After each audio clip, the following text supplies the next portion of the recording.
Good morning, everybody. This is Robin Ayub from the Localization Fireside Chat, and welcome for another recording. Today is July the 3rd, and we are recording episode 245. And today it's a special day because I've got my good friend and my colleague with me here.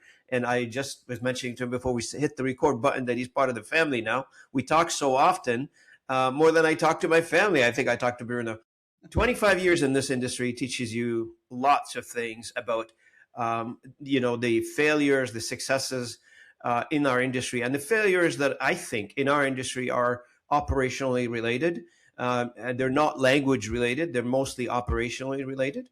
Nobody knows that better than my good friend Bruno Herrmann, who is joining me all the way from Belgium. And by the way, to the Belgium fan out there, congratulations on the wins that you've had at the FIFA World Cup.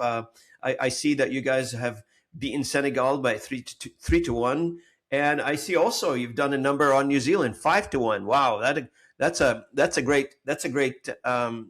That game was on June 26th. Yeah. So good job, guys, and I wish you all the best out there.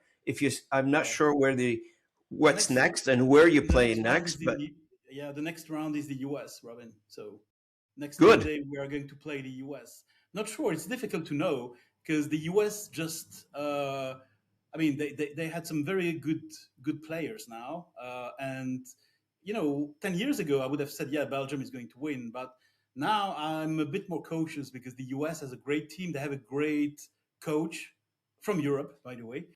So it's going to be quite open. I'm looking forward to watching this game. Yeah. And I know that my US friends are going to kill me if we win, so I'm not going It's got to to be an say interesting one. Yeah. Next month. I just want to also, for the audience, just so you know, for those of you who are first-time listeners, and we've got a lot of first-time listeners coming into the channel on a daily basis. If you're not familiar with Bruno Herrmann, I think you should get to know Bruno a little bit. If you want to look him up on LinkedIn, he comes from the client side, so he has a lot of experience in running a localization team on the inside of a client enterprise. Namely, he worked for companies such as IQVIA and Nielsen, and I'm missing a few there. Bruno, you'll correct me in a second here, but and he ran these organizations covering things like LATAM and Greater China, etc. So we were talking about before the recording about your experience in the Asia on your Asian trip. I'd love to get to know, and the audience will get to know a little bit of what you've done there and what your impression of the tour in Asia. That would be great. And as we say on this channel and for our audience, if you are interested in connecting with Bruno, you can look him up on LinkedIn. He's a great guy to get an advice on how are we doing in localization? What is the topic of the hour in localization? Just from a strategy perspective, have a conversation just so you know where you should be framing the localization conversation as we move and we continue transformation journey as it is right now.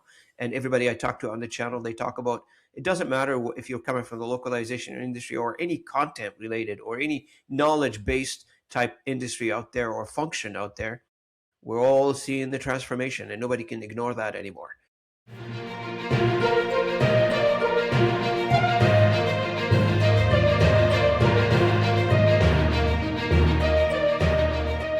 So, Bruno, just to get started, if I missed anything about your introduction, can you, if you don't mind, for those of you who are first-time listeners out there, I know it sounds like you're repeating yourself, but I hope you don't mind. Would you mind giving us the story? What is Bruno's story? What got you here? Okay, well, thanks again for the introduction. Very, very complete, so I don't have so much to add. But I can just say that my story started 31 years ago in the language industry. At that time, I was a project manager working for LSPs. So starting in the mid of the 1990s, so the golden 1990s. I say golden for the language industry here. And then after a few years, just to start the new century and just to start the new millennium, I moved to the client side. And that's where I've been staying for the past 26 years. So you're right, Robin, I worked for companies, mostly multinationals. I started sorry, I started my career in the language industry with startups, so rather small companies. And then when I moved to the client side, I moved directly to HP, Hewlett Packard. So couldn't be bigger than that, to be honest. So the contrast was striking, not just in terms of size, but in terms of mindset about how multilingual content was managed. And I'll circle back on that in a minute. But so yes, I moved to the client side and I worked for these multinational companies that you mentioned, Nielsen, IQVIA, and now of course I'm a consultant with those companies. So I'm still working very much and very often with multinational or large organizations, I would say. And I have a focus indeed on Asia Pac now for a number of reasons. It came a little bit as a surprise to me when I started my consultancy, because I thought that I would focus more on the western part of the world, Europe, North America, or even LATAM for that matter. But you know, it's sometimes life is full of surprises, as they say. And so some of my connections, previous colleagues or previous connections actually, connected me with those very nice countries where many things are going on. I'm talking here about Southeast Asia, Singapore, Hong Kong, Thailand, Indonesia, plus, of course, the big ones that everybody knows, China, Japan, Korea, plus India. I include India in Asia. I know some people don't, but just for the sake of simplicity, I usually include India in Asia, and it's a very dynamic region. And so you're right, Robin. Sometimes I'm sharing my experiences or my recommendations that are not so comfortable. I think, you know, a few weeks ago when I was invited to join the World Speak 2026 event, just like you, um, you know, Andre Palaguin said something very interesting in his session, in his panel, that he was going to address some uncomfortable situations or uncomfortable, you know, facts. And I think that's really sometimes what my recommendations might be perceived as, you know, not so comfortable, not so usual. But I want to be honest because I have a lot of respect for the language industry, all these suppliers of services and technology. I don't think it would be fair and even valuable from me, from my side, to tell them what they want to hear. You know, I don't want to sugarcoat anything. I think the reality can bite. We all know that, and it does bite for the moment a lot. But I think, on the other hand, there are so many opportunities for the language industry that it would be a shame for me not to tell what I consider as, you know, the ways of getting there, the ways of, you know, making sure that operating models are changing, that the mindsets are changing, that technology is changing. And I've been deep into language technology for 20 years now. And of course, you know, I've seen so many changes, so much evolution, and now it's getting even faster and more profound. So you know, I want to tell what I see, what I've done myself, but also what I see on the client side happening now. And sometimes, yeah, you might say, yeah, it's expected. We heard about that. Sometimes, yes, I want to be fair and balanced and say, you know, maybe you are not considering the right angle to actually change what you are doing. And the last thing that I would say, just to complete your very nice introduction, Robin, is that when you said that I was leading localization and globalization teams, this is absolutely right. But I did it in a way which is, I would say, unfortunately, not so usual. It should be more usual than what it was for me. I was lucky in a way. I was fortunate actually to lead those language solutions, language services within product and content management. And this is one of my major points for language professionals, companies, freelancers, etc., is that it's the right time now in 2026. It is definitely the right time to expand and extend your expertise in a broader framework, which is called content supply chains, content operations, or product management. And that's what I've been doing throughout my career in the language community, the language space, when I was leading localization at Nielsen or at IQVIA, it was definitely part of something bigger. And the benefit for me and my team was that, of course, we were recognized as value creators. Now, it's very interesting because we're going through some turbulence, and as you pointed it out earlier, and I've got a couple of things here. You probably are familiar with my opinion on the matter. Mhm. Generally, when you tell people we're here to stay and nothing's going to replace a human, and people are aiming to drive clicks, obviously, and views, and sharing this positive, I want to call it false positive message across the networks, across social media. I don't think people want to hear the truth anymore. I don't think, let me tell you, the exact truth, what's going to happen to you in the next 5 years, what's going to happen to your job in the next 5 years, or not even 5 years. I'm thinking like 2 years. Nobody wants to hear that. And that obviously does not drive the social media engagements that we people put out on LinkedIn, which this industry has been famous about it now. I see it all the time. We're here, we're hooray, hooray, hooray. We're nothing's going to replace us. But I'm talking to people every single day. Like yesterday, I recorded 3 episodes. Today, I've got planned 5. You're my first episode today, so thank you for being the first guest this morning. The the message is clear. Even in sales, if you are in sales, in the sales function in this world today, start packing your bag, or learn a new skill, or learn how to automate yourself and use automation to your advantage. Here's what's going to happen. I want to say 80-20 rules. In every function, 80% of the job will be done automated, and 20% will be done by a human. You are going to focus on what makes you human, and this interaction is one of them. And anything else that needs to be automated, if somebody's hiding behind, nobody can operate the software other than me, you can kiss that job goodbye. I'm just telling you right now. Yeah, And the absolutely. reason I'm saying all this is because we've seen this movie play before. This movie has played before many times. For you, I mean, Bruno, I mean, you worked with DEC, you worked with Compaq, you worked with HP. These 3 companies essentially represent the collapse and the consolidation of an entire era of computing. If we have not learned anything of what happened before, I don't think we should be surprised what's going to happen to us next. Absolutely. Well, I'm glad you raised that example in my career because indeed, when I was working in those companies, it was a very busy time of mergers and acquisitions, etc. And it was the early days of digital transformation.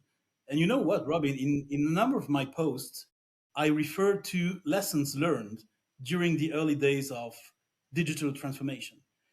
It's not to sort of make a journey or to take a journey back in time, but this is just to tell people that I'm old enough now to actually say some of the attitudes, some of the issues that I see now with AI, not with AI as a technology, but with the adoption of AI, with the engagement in terms of new ways of working, new ways of thinking. I saw that 25 years ago when the internet was taking off in many parts of the world at the same time. When people were discovering websites, they said, "Oh, digital is going to replace humans. There will be no more books. There are still libraries. There will be no more music. Spotify is doing great." So you see, digital was supposed to be a killer 25 years ago, and it wasn't. It was actually a booster, an amplifier. And I think that's exactly what AI is and will become even more in the coming years. But again, human, and I think it's part of the human nature. I think that's my personal interpretation. Uh, Human nature makes us, sometimes a bit too cautious, a bit too skeptical. And at the end of the day, this is not really going to be useful for us. And that's what I said to you, that I had to focus on Asia Pac now, because I see in that part of the world, I see that, to your point, the most people have already digested and embraced what you said about, the 80-20 rules. I think they know that automation is not going to go away. Automation is going to, is going to drive a number of tasks. It's going to be grounded in data, etc. So they focus on what they still can do, and what they still can create as value together with AI, not against, not in place of. So all these words that are exclusive, I think it has to be really inclusive. And I keep saying in all my presentations, you saw that obviously many times. I have a sentence to summarize what I think all companies and language services suppliers as well should be doing. It is, be better with AI, but be better than AI. So it means that be better with AI. It means going faster, going with more capacity, etc. And be better than AI. Focus on what the human edge allows you to do. Now, you've spent a couple of weeks recently in Asia, almost a Mhm. couple of weeks in Asia. And you've worked in Europe, you work with customers in North America, you're true global in the way that you operate, Bruno. Can you give us a bit of an update on the situation in Asia as compared to other continents, and what did you see on the ground? What did you witness, or did you get inspired? What things that really moved the needle for you on your trip? Can you give us a bit of an update on what's going on in Asia? Absolutely, absolutely. Well, I was there for some sort of mini tour of clients of one of my clients. So I was invited to be part of a sort of mobile workshop, if you will. Well, I saw what I've been seeing remotely from Europe for a number of months now, if not years, is that that region, which is a very interesting region for a European like me, because Asia Pac is also very multicultural, very multilingual. So you might not say, oh yeah, they have only two or three languages. No, they have many languages. And so as such, you might say, yeah, you know what, Asia Pac is going to be potentially, slowed down by regulation, or they are going to be sort of very skeptical about the use of AI. But it's exactly the opposite. So they are not using diversity and complexity to justify, a lack of adoption and a lack of implementation of technology such as AI. So I would say, from that perspective, the region, that part of the world, is really dynamic. Dynamic in many ways. Dynamic in digital AI, what we call now digital AI, which is essentially what we all use now. The models. Of course, everybody talks about DeepSeek in China, but there is much more than DeepSeek in that region. Other big countries are developing their models, Japan, Korea, etc. But even now, small countries, I mean, small for Asia, but big for Europe, they are developing also their models, like Thailand, Vietnam, and a few other ones. So that's for digital AI. But I think, Robin, the most interesting part is in physical AI, industrial AI, where you see robots, androids being more than used. They are being accepted, embedded in society. It might be shocking. Well, not for me, because I've seen that coming, many years ago. But I think that the way physical AI is being leveraged, again, not to replace people, but to actually do what humans didn't have time to do, or couldn't do well, is very is a bit like a model that other regions should follow. If I take the examples of bars where you have robots serving your beer, or if you have hospitals where nurses are assisted, not replaced, assisted with robots, you see that the combination of human augmentation plus AI-driven automation is working well. But this is not even related for me to technology. This is related to the mindset, and that's what that's why the mindset is so different um, in Asia Pac, is because these people, I mean, most of these people, I don't want to generalize, but there is a majority of people who are really looking at the evolution or the transformation that AI is pushing, is boosting, in a way that they can immediately relate to, which is what can I still do as a human? Be better than AI. And of course, there are things that, specifically in hospitals or in care homes, there are things that robots do well, and they free up time for nurses so that they can spend more time with, people who are in hospitals. So I think, I keep saying to my friends in Europe, you can give the same technology to Europe or maybe to the western part of the world, and you give it also to Asia Pac. You will see that the way Asia Pac does it differently is not related to technology. It is related to the way they work and the way they think. And I appreciate this context. That's pretty good. And you sound like you had a fun trip. If I know you, you probably were just looking at all this and you say, "Wow, I'd love to get my hands on these robots." Yeah, yeah. Well, yeah. And you know what? I mean, in hospitals, it's now really mainstream. But Yeah. still,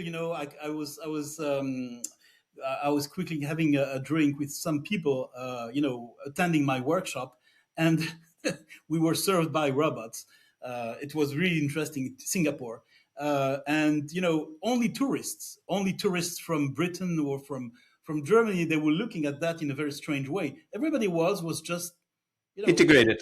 yeah, it's normal, just Yeah, normal. yeah, yeah. And you excuse me. I know you reminded me of the conversation I've had with on this channel, Yagub Rahimov. He goes by Jacob. He is the CEO of a company called Polygraph AI, and we talked about the miniaturization of AI as a function. As everybody knows, or under the impression that you need large deployments for AIs. You need a lot of servers, a lot of data centers. That's on the outside. That's got nothing to do with you as a user. There is another technology, AI technology, that's like 200 megabytes. You can put that on your watch. Literally, you can put it on a security camera. You can put it any device with a microchip. Now you can put an AI in it, and they're called mini small language models, where now we can do many things with them. And so the other thing is, I feel like the Western society, when it comes to AI and the ability to develop applications, specifically on the physical or the even the software based, the digital based application, it seems like the Western society, and you correct me if I'm wrong, you're part of it as much as I am. I have the impression that we are hand bound or handcuffed by policies, by in Europe you've got the GDPR and a few other things, and in Canada and the US we have many things that are related to that. And I'm feeling like in the Asian society they open up the commerce, if you will, to experimentation and to try things, versus here. And if you're trying to do the healthcare application in Canada, good luck. It's an uphill battle. It is not room for any innovation. And if there are innovation in Canada, guess where the markets are? In Asia. Guess where the markets? They're gonna go sell it where people can accept it. In Canada, you can't sell that stuff. It has to go through Health Canada. It has to go through policies. You got to go through testing. It is an absolute nightmare for an innovation, in my opinion. Innovators need a fertile ground to innovate that allows them to innovate. And in Western society, bound by policies, and I don't want to go through the litany of policies right now, and rules and regulations and what you're allowed to do, what you're not allowed to do. People have very limited window to innovate, to be honest with you. And I'm not surprised that you're seeing all these innovation in Asia. We haven't seen them here. The other day I was at a hospital with a family member, and I seen the mail carrier going around. That's a robot that distributes mail, whatever results or whatever they do. They go through the corridors of the hospitals, and it's beeping green, and it's just moving around. Now, I've seen this at a GE building 26 years ago. That's not an innovation. I was walking into a customer at General Electric one time, I remember, and the I see this machine looks like a Xerox machine, looks like a photocopier, and waiting for the it's right in front of the elevator. I'm thinking like, what is this? The elevator door open, it goes into the elevator before me, and then I wait. Obviously, I go in with the. I'm so curious now. I go in the elevator with the machine, and it knows which floor it needs to stop at. I don't know how they program it. That's 26 years ago when I first started in the industry. Today, most of the innovation, like picking up order, delivering order, that should be standard now. Absolutely. No, you're absolutely right, Robin. And I think, sometimes I feel there are two issues with innovation in the Western part of the world, or that the issue is twofold, I would say. The first issue is exactly what you said.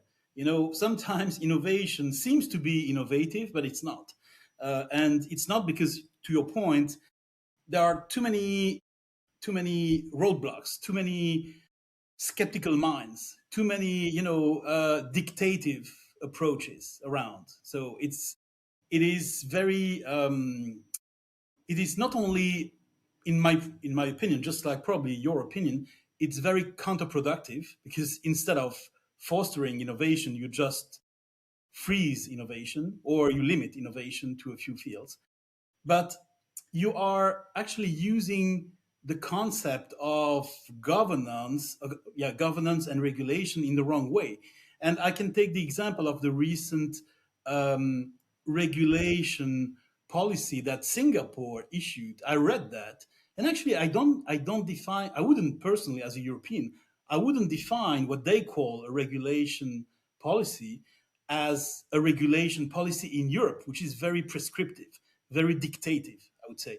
What Singapore did, and Singapore is a very tiny country in Asia, but very powerful, of course, they said we need a framework more than a regulated, field, so that people can indeed they can innovate, a playground, if you will. But of course, just like we just tell them not to go, not to go too far too quickly, just because, of course, it's in their interest.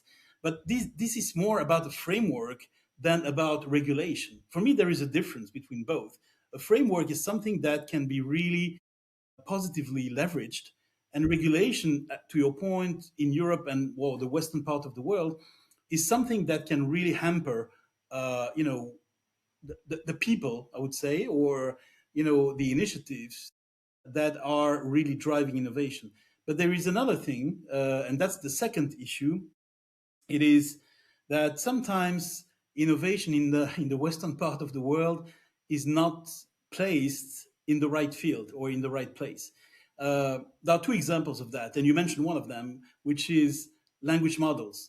I remember for a couple of years, now this is changing, but for certainly 2 3 years, everybody was obsessed by large language models, because there was, ChatGPT and Claude. All these are large language models, and in the beginning they were even general purpose. They were not even specialized. But okay, and many organizations spent millions and millions of dollars or euros implementing large language models for something that they had to create value for, that wasn't requiring large language models. It was just requiring a small language model.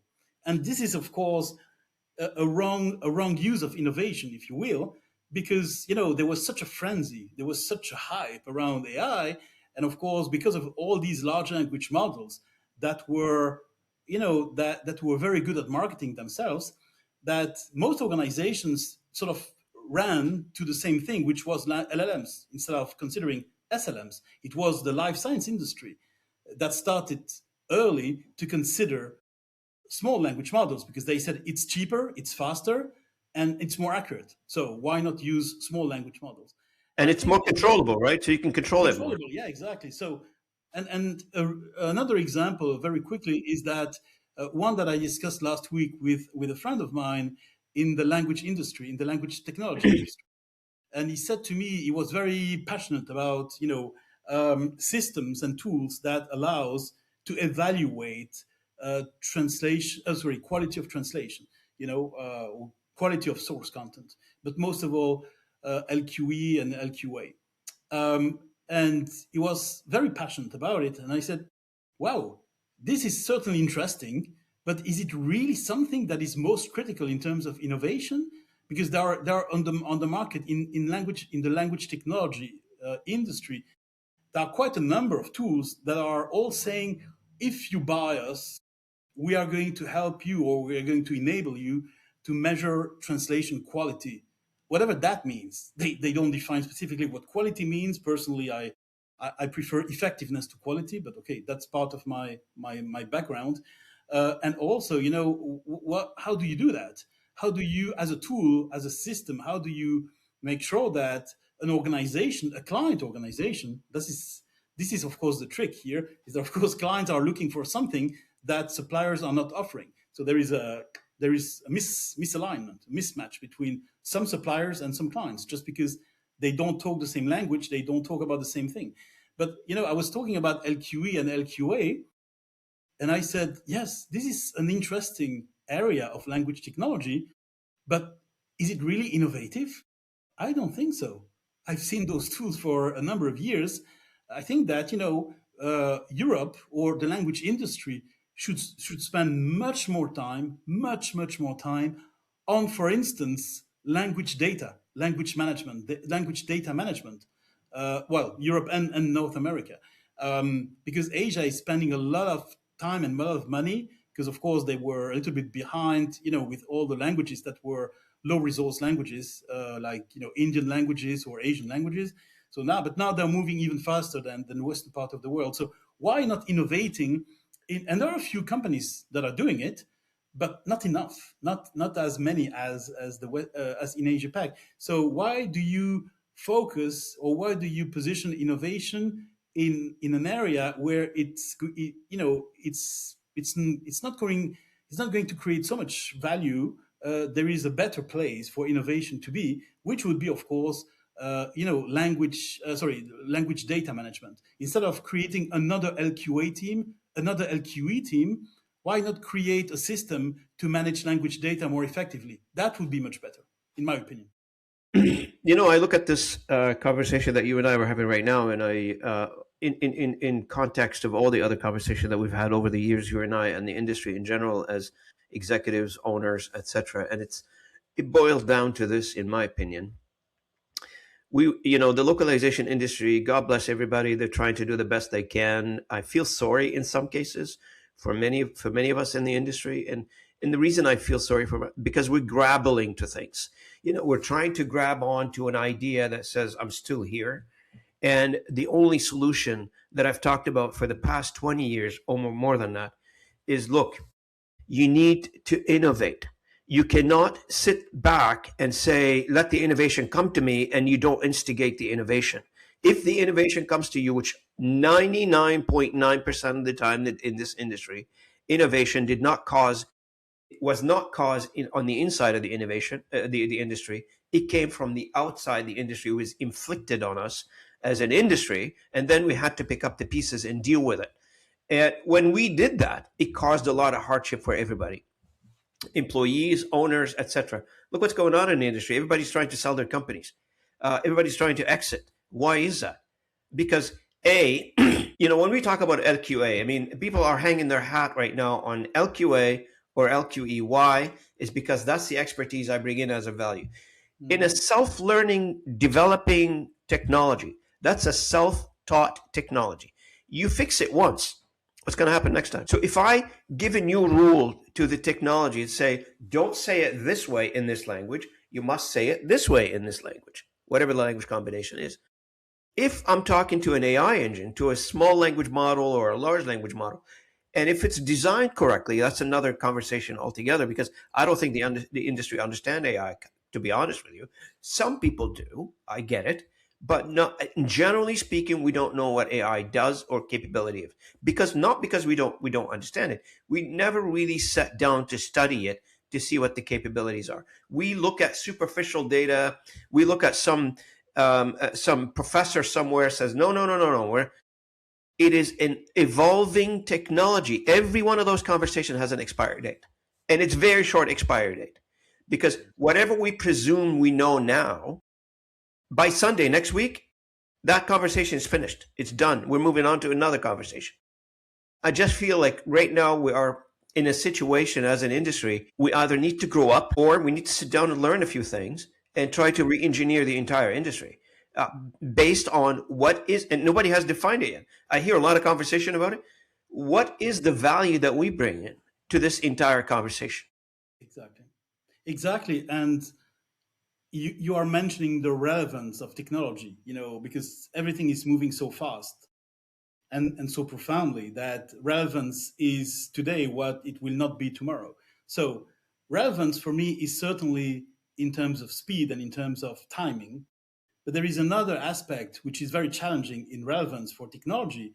And this is very, well, in my opinion, this is extremely obvious, visible in the language industry, not the whole industry, of course, but in many, many players in that industry, is that they tend to forget or ignore that when they talk to a client, for instance, about their technology, or even their services plus their technology together, they should be aware, they should be knowledgeable about the context in which their clients are going to use that technology. So this is not relevance in terms of timing, this is relevance in terms of context. And I remember in my many years on the client side, I was meeting, suppliers not every week, but probably a few every month. And Robin, I could probably have a short list of 5 or 6 in so all these years suppliers that were coming to the meeting with me, but just knowing what I was doing in my company, what IQVIA was doing, what Nielsen was doing, what HP was doing. And you know what? A few weeks ago, I was invited to run a session online by the Association of Canadian Language Companies, and and by the way, I think this no, I don't think, I'm sure it is available on YouTube for people who are interested. um, Actually, in my presentation I included 2 slides that I thought would be quite straightforward. The first one was a slide about where can the language industry create value in content operations, and the second slide was the same objective within product management. So just 2 slides in addition to more, but okay. And believe it or not, these are the 2 slides I got most questions about, because I remember there was a very nice lady. She was very enthusiastic, and she said, "Oh yeah, no, I know what I have to do, what I have to say to my clients to be better understood myself about what the value I'm creating as a language professional." And she was referring to my slide, which was a very simplified picture of what is a global content supply chain from creation to delivery and everything in between. And in between, you have, of course, localization in that chain. But if you go to your client as a language professionals, and if you are talking only about your little world, your bubble of localization, your clients may be finding this interesting, but the client will ask, okay, can you make sure that you can lean into my operations when you provide language services or language technology? Because I'm going to use your technology, your services as part of my content operations. And that's why I said so many times that indeed I've been leading teams in language solutions, in language services, but always embedded myself and my team in either content operations or product management, because that is where the business value is created. It's a fact. It's not me saying it. It's just a simple business fact, That's right. a reality, if you will. You And need then, to finally, wire the link. yeah, I think what you're, for the audience, what Bruno is trying to illustrate for us, or illustrated for us already, so for those of you who got the point, is we need to wire the language industry into the customer's entire process, business process. exactly. And if we are going to stay on the outside as a vendor, guess what's going to happen? You are going to be the vendor. I mean, I need you today. I don't need you tomorrow. I'm sorry. But if you are wired inside the customer's business process from an outcome perspective, from a direct impact on positive impact, that is, on customers' business, then we can quantify the value that you bring into the to the table. And for those of you out there that you heard me talk about this before, I know and I love you guys, translators. I've got a lot of respect of what you do. World changes. Technology moves on, technology advances, and we got to be ready for this. We have to understand it. How does it impact each and individual? It's an individual journey. It is not an industry discussion. Each individual needs to look at this and say, where can I use this technology? And trust me, it is not scary technology. If you put your brain into it, if you give it a weekend and try to understand what it does, I think you're going to find it very advantageous to yourself. You're going to be more productive. You're going to be more accurate.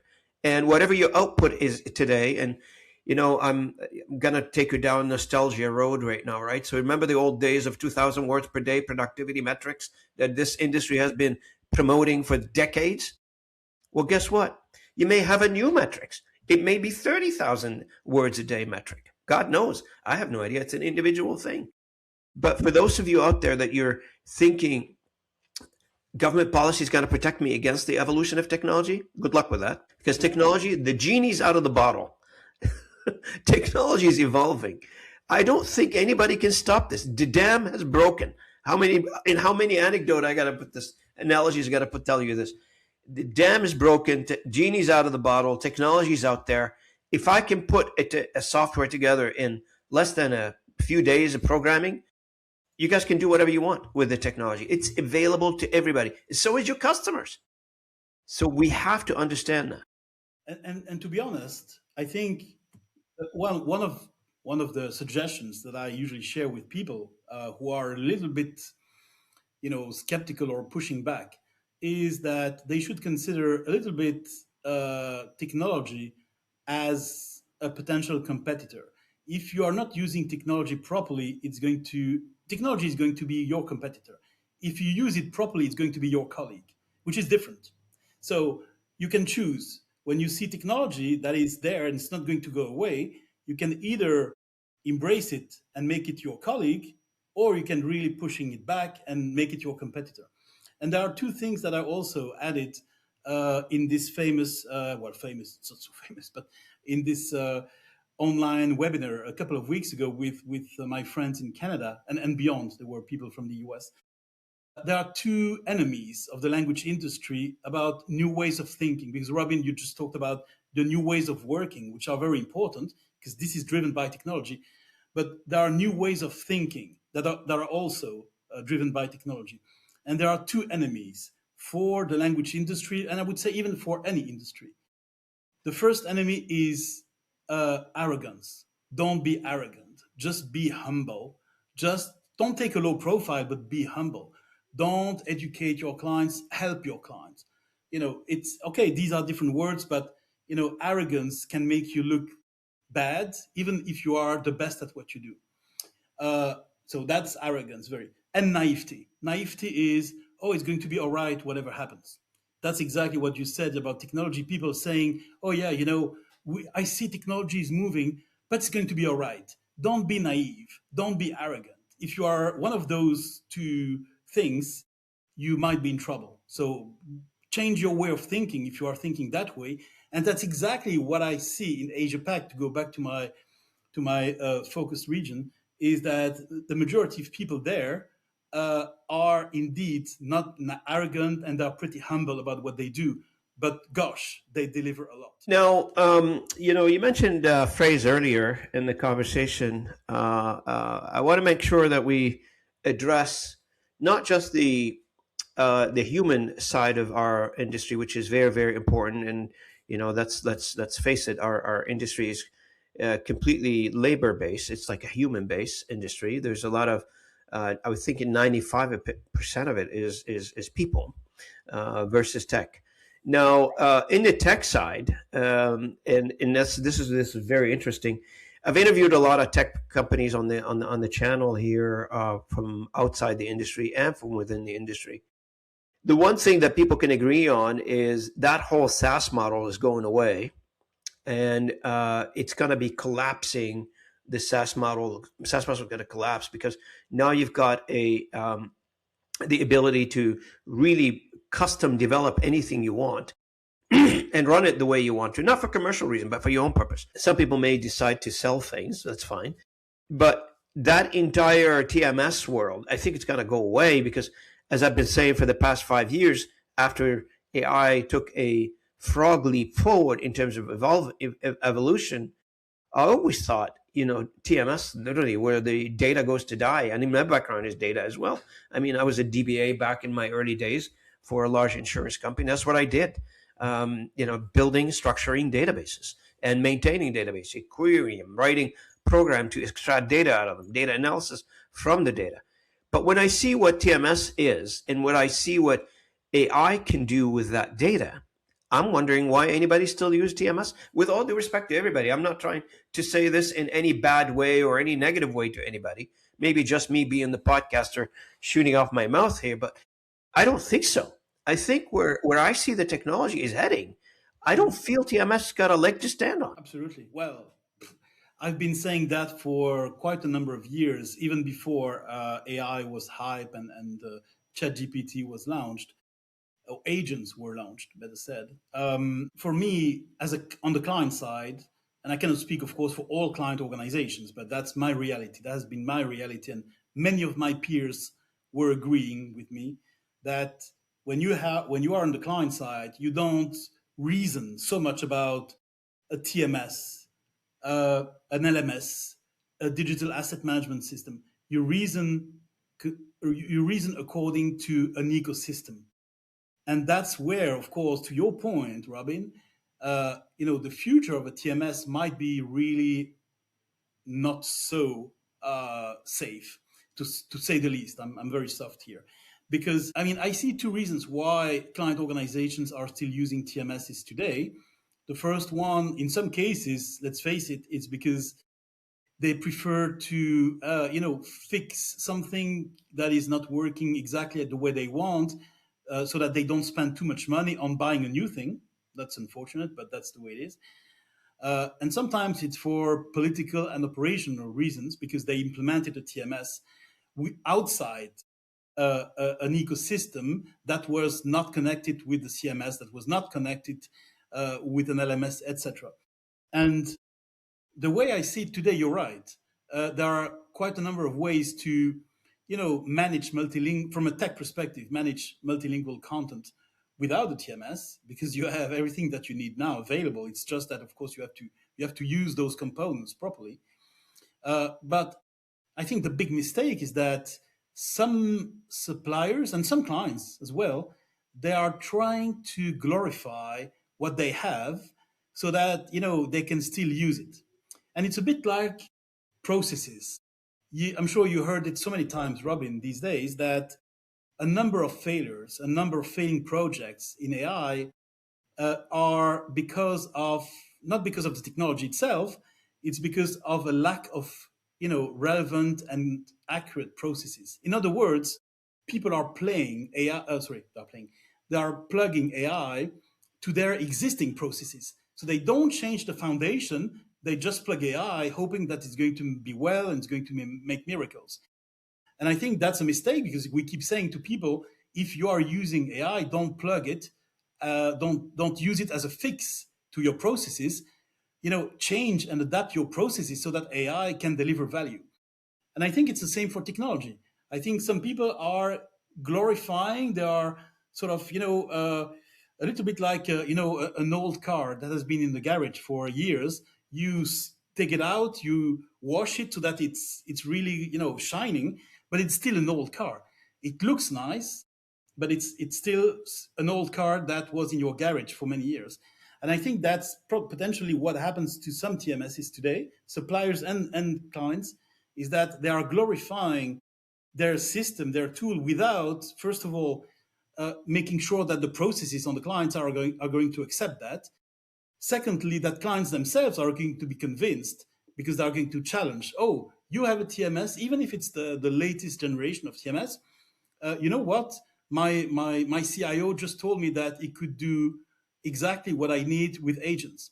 So that's going to be another type of reaction. And the third type of reaction, but this is probably the most sensitive one. because I know that some suppliers in the language industry, suppliers of language tech, have already understood that. They've moved from being a seller of tools and systems to being a seller of ecosystems, and they sell a solution-based ecosystem and not, a myriad of tools. Oh, you can use this for terminology management. You can use that for, for your translation memories. That is what I've been doing myself for 15 years. But one day I realized it was not enough, and that I had a number of different tools for different purposes, but there was no unification, there was no control on that. And probably this is what not the most cost and time effective way of using all these tools and systems. And that's when I moved to a more consistent ecosystem, still to manage translation memories, still to manage terminology, but not as a puzzle, if you know what I mean. More as a solution that is grounded and that is cost and time effective for everyone. And that's probably the risk for a number of TMSs and other tools in the language industry. So terminology management tools, etc., is that they tend to be sometimes a bit too glorified to say, hey, this is the new AI generation of Yep. TMSs. I don't believe that. I think TMSs will become something else if they want to be in the AI generation. And plugging AI into an ATMS, even now, I mean, what's it doing? I just Yeah, don't and to be understand the honest, value of yeah, it. one of my clients has done that, and they made steps back afterwards because they were, of course, they realized that keeping their TMS was not the best way to go, because they were still, as I said, they were still, driving on the motorway, on a new motorway with the old car. So they said, okay, let's make it fully AI, fully AI enriched, fully AI driven. And yeah, of course, they decommissioned their TMS gradually, of course, not overnight, but they also changed the processes, and that's what some some TMS users and some TMS sellers are not doing enough, in my opinion. They are not contextualized. Even if they are selling a glorified TMS, they are going to be at risk, not only because of the glorified TMS, but because of a lack of processes on the client side that will actually accept the glorified TMS. And to your point, AI here and TMS there. So what? Yeah. I want to talk to you a little bit, Bruno, if you don't mind, about the various events and the conference circuit that this industry has. And as you know, recently it was announced that Bruno and his team, Renato and his team bought the Loc World, I think. And wondering, for you, do you attend events? And first, I mean, I'm going to publish a podcast today that I did with Carla Ixowitz about the CLIA event, and try to figure out do a recap basically on that, just what worked, what did not work. We both hosted several panels, etc., in the event at the same time, World Speak, that is, guys. And so, from your perspective, Bruno, what do you think of industry events? Okay. Well, as you said, I was invited a couple of months ago to attend, well, more than attend, to actually participate, join the discussion at WorldSpeak 2026, which was great. Usually, I accept invitations to those events if organizers are fine with my views. And that's not always the case, to be honest. So that's probably why some people saw me less often those years. I think my very last, or latest, I should say, latest presentation at Loc World was in Berlin in 2023, so 3 years ago. It's not because I changed my mind about Loc World, or it's not because I don't find myself in gala and all these events. It's because, first of all,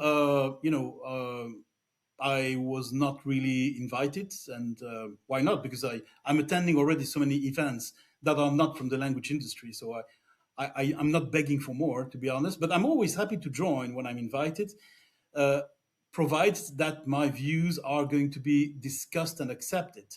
Uh, and people can disagree with me. I have no problem with that. But of course, if people reject my speaking proposals because it's going to disturb their way of thinking, that's probably good that I don't attend those conferences. So that is why I'm attending from time to time. Those industry conferences. I'm spending more time, by the way, like some language services suppliers now. I'm spending more time in conferences from the industries that I'm covering. So the life science conferences, the business intelligence conferences, the tech conferences. All these conferences that are not dedicated to the language industry, but where language management is going to be discussed. And for instance, I saw recently in a big event from the life science industry, I saw some big names there: Vistatech, Accolade, RWS. These are the big ones. You might say, yes, of course, but they were attending because they knew that, of course, multilingual content was going to be important for these people in the life science industry.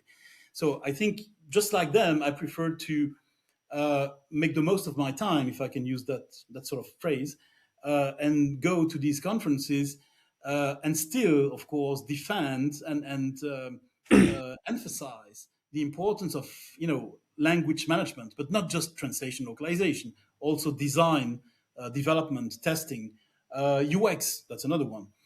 So for me, my perspective is not just translation localization, is from creation to delivery, and all the activities that are related to language management, multilingual and multicultural, multimodal, etc. So and that's why indeed sometimes I'm more than happy to join discussions with people from the language industry, supplier side, me coming from the client side, and I'm totally fine when people disagree with me, and there are quite a number of people who disagree with me. Uh, but okay, that's just a different.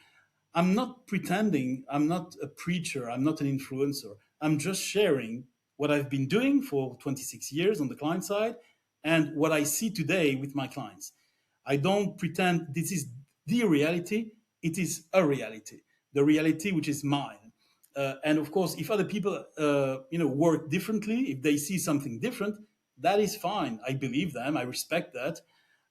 So if I respect their perspective, I would expect also they respect mine.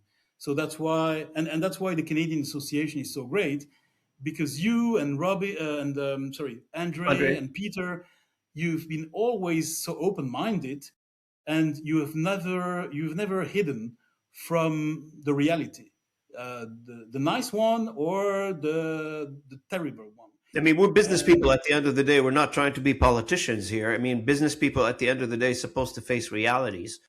And, exactly, exactly. I But mean, that's I'm not supposed to sugarcoat things. But that's exactly why World Speak is always on my agenda, and a few other ones. And if I can do the same at Gala, I would be able to do the same. I would be happy to do the same, actually. Yeah, yeah. So it's Are not a you going to matter be of me. attending Loc World in Vancouver, October? Well, several people ask me, believe it or not, because time flies and it's already we're already in July now. Could be because to be honest, I wanted to A be. long flight for you. I mean, from Belgium to Vancouver, like you're crossing the ocean. But just Well, that's you fine. were That's in all right. Asia. Yeah. You were in No, Asia. that's It's not fine. going to be a big deal. There are several good flights to go there, so that's fine. No, but I wanted to be in Dublin as well, not to attend the whole conference, but just to see a couple of people that I respect, that I work with, etc. But I didn't have time, unfortunately, to be in. Even if Dublin is 1 hour from me, I didn't have time. So Vancouver, maybe, but again, I would be more than happy to Mhm. make a contribution if people, organizers in general, and I'm not fingering at anyone here, but if organizers are happy to hear a different side of the story, which is, again, I'm not going to be a preacher, and I don't want to influence anyone. I want to share. That's what I want to do. And if people say, "Oh yeah, we are feeling the same, we are seeing the same," great. If they are saying to me, "Bruno, we see something completely different," that is fine too. There is no right or wrong. There is just diversity of opinions and views. That's all. And somebody has the courage to express it. Well, as you said, the last thing I want to do and to be is a politician. Although I had to be a politician when I was in multinationals, because politics in multinationals, politics can be quite strong in multinationals. So I had to play the politician. But outside my employers, I never wanted to be a politician to say, what I'm going to tell you now, guys, is going to be oh so nice, so glittering, no, I failed quite a number of times in my career. I succeeded in a number of times. But most of all, I don't want to be an influencer because I don't want to be considered as a guru, as an oracle, as a godfather. Hang on a second. You have a very good affinity to Oracle, though. Oracle, yes, I like that. But somebody told me recently after this the webinar with the Canadian companies. Somebody oh, when you presented during the webinar, you were like a guru, and I said, oh, what? A guru, me? No, I was just sharing my experience, and I'm just sharing your recommendations because people ask me, what do you recommend to us? I said, well, then of course I'm trying to be as concrete and as clear as possible. But indeed, it's I think that's the reason why I was not so present in different language industry events, conferences. I mean, is because I respect those events, of course, but if I'm going to be like somebody coming from another planet in those events, I don't think it's going to be valuable for the organizers, and it's not going to be valuable for me. But I tend to give priority to all these nice and very important industry events. For me, the industry has always been the industry of my employer. When I was at HP, my industry was tech. When I was at Nielsen, it was business intelligence. When I was working at IQVIA, it was life sciences. My industry is what my employers or my clients are, where they're producing value. And I know, strangely, very quickly on that, strangely, I was talking to a very, very old friend of mine. We started nearly at the same time in the 1990s.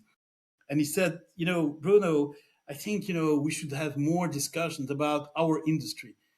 And I said, but, you are part of the language industry. You are working for a big, huge pharmaceutical company. If you are saying to your manager that you are working for the language industry, your manager may fire you because he would say, what are you doing here? We're in the pharmaceutical industry. So don't confuse your function, your role with your industry. That's why I like to say I'm part of the language community. Buyers and suppliers, we're all part of one community. That is Yeah. what Yeah. matters to me. That's The right. industry is actually the people producing the solutions. And of course, when you are on the client side, you are leveraging those solutions that are produced by the LSPs, by the language tech companies. You are taking those solutions, you are using those solutions to create the value that your clients in pharmaceuticals or in technology are expecting. So that's why sometimes I'm making some jokes about that, because I said, people say, "Oh, Bruno Herrmann from the language industry." I said, yes, until 1999, I was part of the language industry, but since then I've been on the client side, and my my employers, my companies were not in the language industry; they were in different industries. And today, if I'm a consultant only in these industries, and I don't want to be a consultant in the gaming industry. I know so little about gaming. It would be a shame for me to sort of consulting with a gaming company. And I would say, I want to be credible. As a consultant, I think that's very important, to be credible. And I can say, yes, I worked in these industries. I worked in life sciences. I worked in tech. So I can be a consultant in those industries. But if people ask, oh, Bruno, can you help us? We are in the travel industry. Said, I'm going to do my best, but I have no experience in the travel industry. Yeah. That's a very specific Know industry. what So know I what try we're to good be at, right? honest. Yeah, yeah. Know what we're good at. Mhm. Well, I do want to. I enjoyed this conversation with you, as you know, always, and I would love to talk to you, like not for 1 hour, for 2, 3 hours. It's never enough time with you, Bruno. I really appreciate your friendship, your being a colleague and a friend, and I don't take this lightly at all. You've someone who is very close to me, and I hope one of these days we'll get to do great things together. I guess at some point, and I would Great. welcome the opportunity. But at the same time, is there anything else, any other wisdom you like to part us with before we wrap it up? No, I don't have so much wisdom with me, Robin. Yes, you I do, just sir. Yes, you do. I've seen you. I shared 80% of my wisdom already, so it's, Oh, it will I'm not take more than sure. 1 hour to cover it, Bruno. No, I try to improve my own wisdom. So I take the wisdom of other people and I try to reuse that, repurpose that for myself. But no, I think it's and I'm sure that a number of people are going to watch this conversation from the language industry, technology or services or both. And I say again, I have a lot of respect for that industry. I worked with that industry for 26 years. Before I was in it, but now I'm partnering with it. So that's another thing that it's not wisdom, but I like to say that the companies I worked with in the language industry were partners. They were not vendors. That is, I know some people are laughing when I say that, but for me, it was very important because when you work with a partner, that partner understands your problems, is able to lean into your processes. And so I said to the language industry, if you are moving to more partnerships, less vendorship, if you are not sugarcoating anything, I would say, your future is there. Take it. The future is there. It's your decision at the end. Don't let you influence by people saying, "Oh, it's going to be all good," or people who are going to say it's all bad. The truth is in between. It's not black or white. It's gray. And for the industry, as we conclude our conversation here with my good friend Bruno, um, you know, if you've ever got a hold of my episode that I did with Wada that I did Wada Falah, I guess her last name, and Wada used to be the localization manager. She actually started localization departments for companies such as Harley Davidson, Xerox, and some of these large names in the U.S. It This particular conversation that we've had before and what Bruno is talking about right now, there's a lot of similarities in that, right? So one thing is if you want to become a partner to your customer, right? Start listening more and stop talking too much. And I'm going to be very honest with you guys. Listen to your customer, go into your customer, try to understand their business problems, not as it relates to you as a vendor trying to sell widgets, but what wakes them up at night. I mean, I've learned this question day one in my sales career 30 years ago. If I want to sell to somebody, I'm going to ask the first question, or try to come into that understanding what that my question is, not necessarily frame it this way, but I want to try to understand what keeps my customer or my prospect up at night. What is the challenges? Because if you're not solving a problem, you shouldn't be in the conversation. You should be out. Move on. Yeah, Because nobody exactly. wants to listen to something. I've got enough problems. I'm not trying to solve somebody else's problem. That's, that's you put it in a very simple and direct way, but that's exactly what it is. It is really important, and since I started as well, the teams, my previous teams, when I was on the employee side, I always started the teams. I started from scratch. All my teams, I had the mission to start them. And this is where I had to learn to be humble, to be honest. Because when you start from scratch, when you have to build a team, not just in language management, in any field, I would say, you have to be humble. Otherwise, if you are sort of if you consider yourself as a star or as a superstar, while you haven't created anything yet, then you are really in trouble. As you said, your You set the your bar manager too will high. say, yeah, Set the bar too high. your manager will say, you know, you are considering you are as a star, and you have not created any value yet. Not yet.